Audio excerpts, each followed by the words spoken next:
The Samsung Galaxy S26 series is expected to be officially announced on February 25 in San Francisco, California.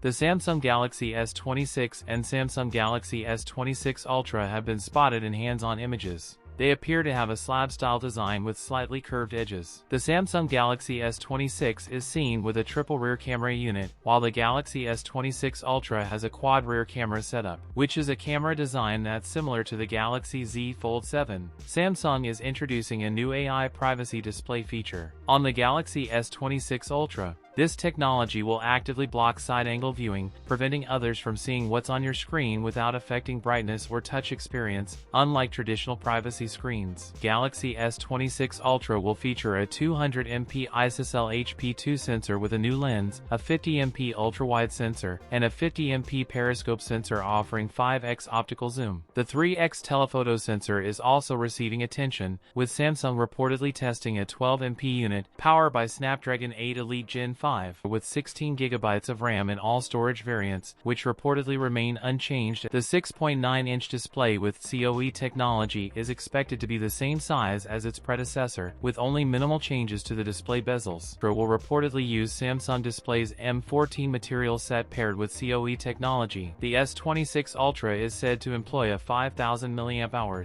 Port 60W charging. That's it for today's video. If you enjoyed it, don't forget to like, comment, and subscribe for more content. Thanks for watching, and I'll see you in the next one.